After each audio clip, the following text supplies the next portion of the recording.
Good evening and welcome to Connecting Points. I'm so glad that you've joined me at my table tonight.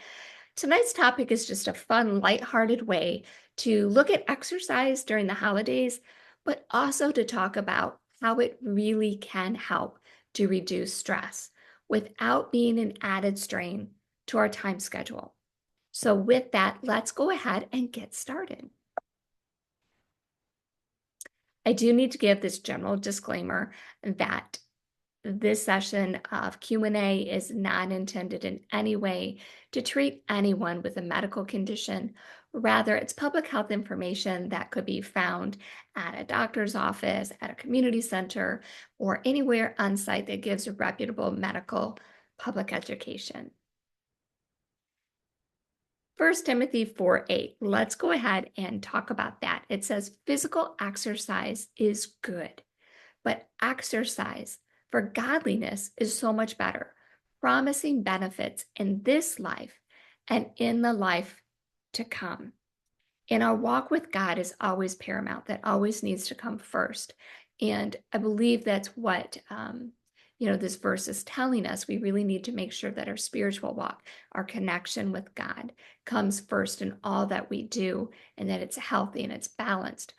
But we cannot overlook the fact that it also says physical exercise is good.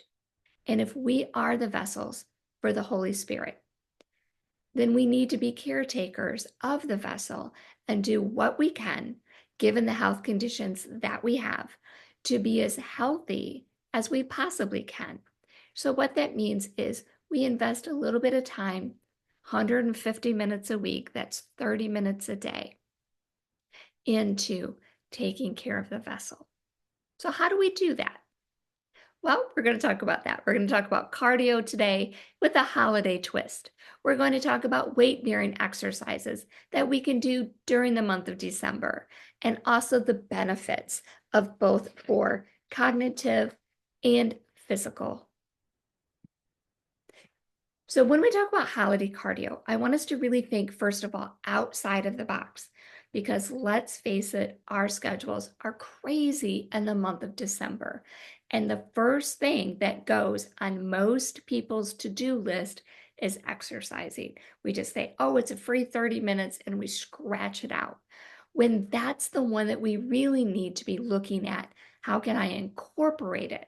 Because it's just like the old adage, we can't save somebody unless we put on our own oxygen mask first. And so that's what we need to think about this holiday season.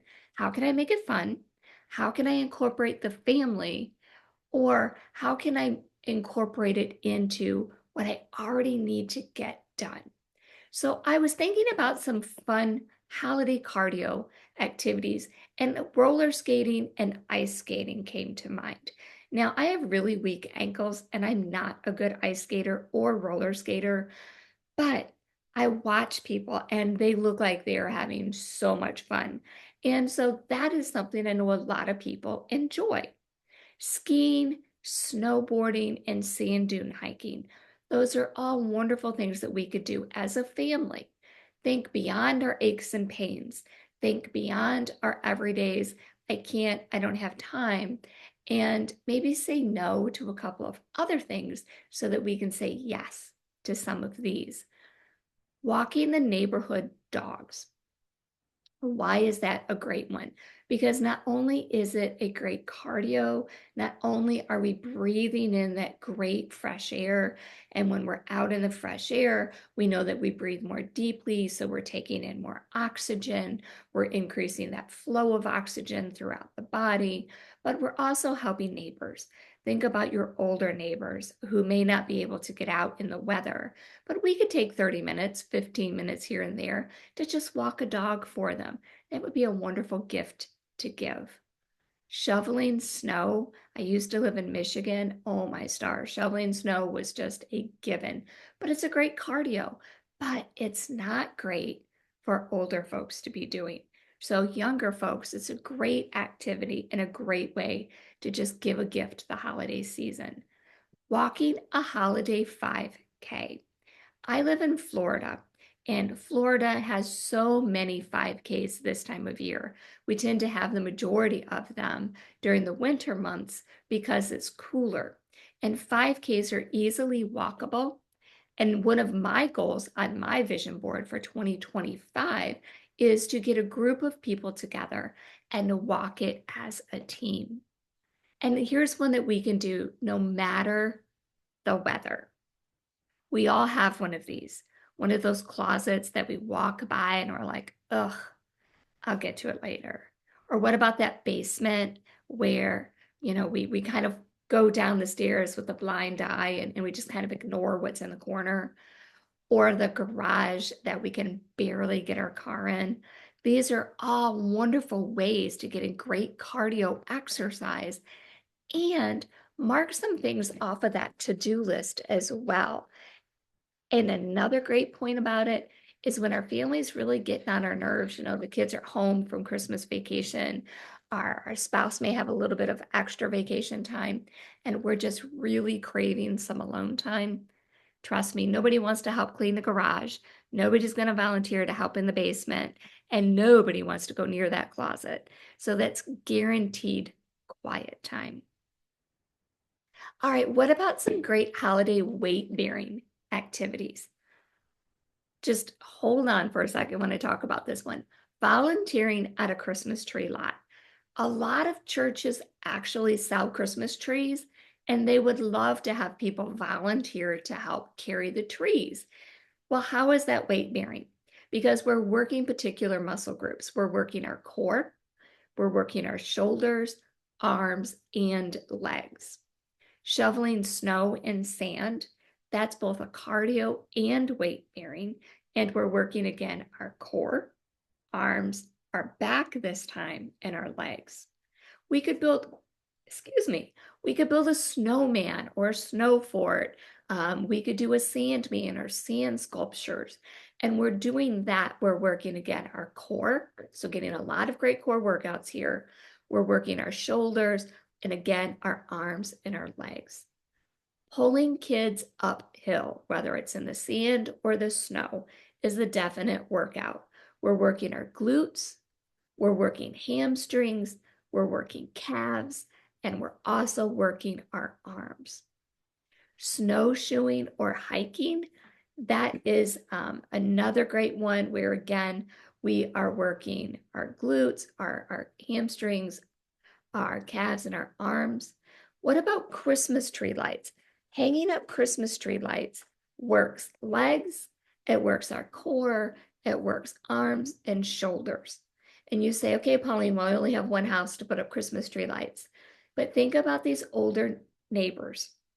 We have people in the neighborhood who either are shut-ins, they're older, maybe they're disabled, and they would really love some help putting up Christmas tree lights. It's a great way to spend an afternoon. It's a wonderful thing, a gift just to give. And guess what? If they go up, they need to come down. So we're getting in that workout again. Again, we're taking in that fresh air. We're increasing that flow of oxygen as well. Gathering firewood. Gathering firewood works our lower back, and I can attest to this. I used to live on a farm, and we chopped and split our own wood and stacked it. Definitely works the lower back, our arms, our shoulders, and our legs. All right, so cognitive and mental benefits of exercise during the holidays. Well, it increases endorphins. And when we increase our endorphins, we elevate our mood. We also increase the production of serotonin. Serotonin is that calming hormone, that hormone that helps us to just take a breather. It helps us to deal with the fact that our kids got really loud toys for Christmas, or that our significant other is in the house and they snore really loud at night and you're not getting much sleep and they're kind of cranky, or you know how they just kind of push your last nerve sometimes. Exercise during the holidays increases all these wonderful hormones that help us to relax.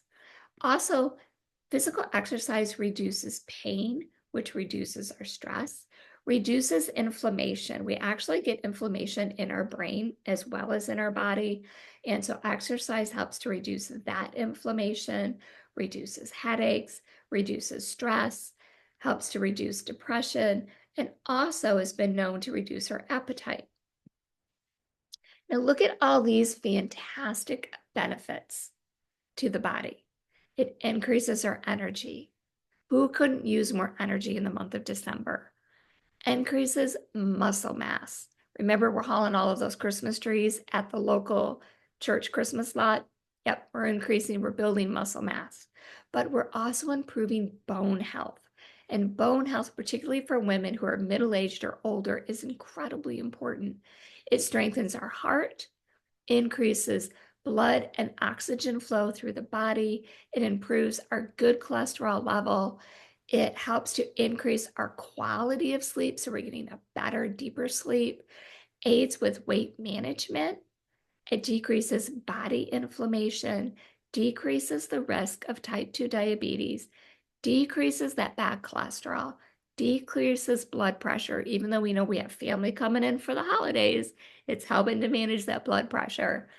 And it reduces our risk of chronic disease and particular cancers. So this holiday season, why not give ourselves a gift for now and into the future? Let's cross something else off the to-do list, but leave exercise, or look at a way that we can incorporate it into our day. Maybe it's, doing the grocery shopping for a neighbor while we're out grocery shopping. Maybe it's making sure we put on some dance music and we're mopping the floor and we're really putting in a little bit extra energy to it. But let's do something for ourselves in a way that we could increase physical movement. Take an action plan.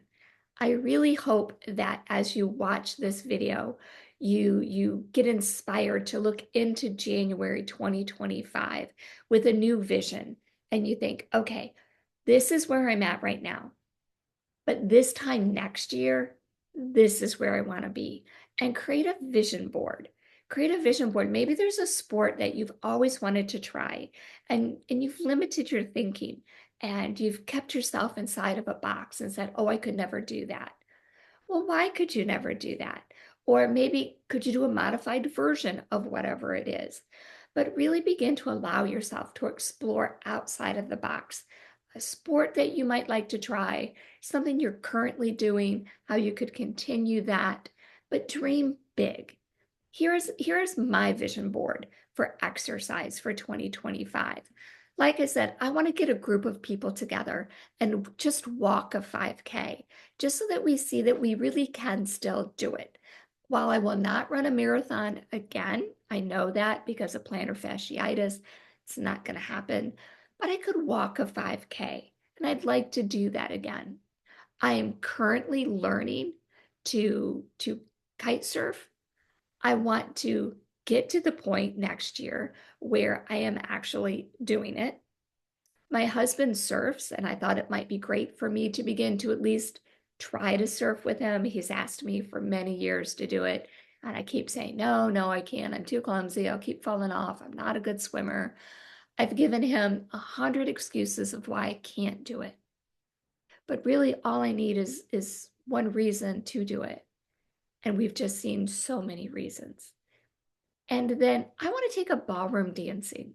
I'm a horrible dancer. I have two left feet and they're put on backwards.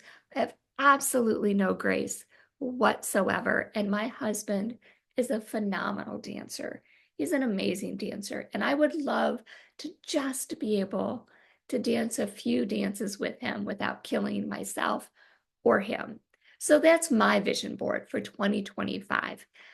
I would love for you to create a vision board as well and share it with me. So next week, or excuse me, in 2 weeks, our next connecting point, finding grace for the holidays. The holidays will be upon us, will be a week from Christmas. And really, let's talk about just finding some grace for ourselves with our food choices and our mental health, and really just loving on ourselves a little bit. For those who don't know, I have a book that's out there. Please feel free to go to Amazon.com and order your copy of Grace Fueled Calm, Embracing God's Plan to Reduce Anxiety and Stress. I'd love to do a devotional for yourself and some friends, so reach out and we can connect on that. And let's stay connected, whether we're connecting through joyrisingnutrition.com or Facebook, Instagram, or the Joy Rising Nutrition YouTube channel. Let's stay connected. And as always, please feel free to leave your comments on whichever site that you connect to me with.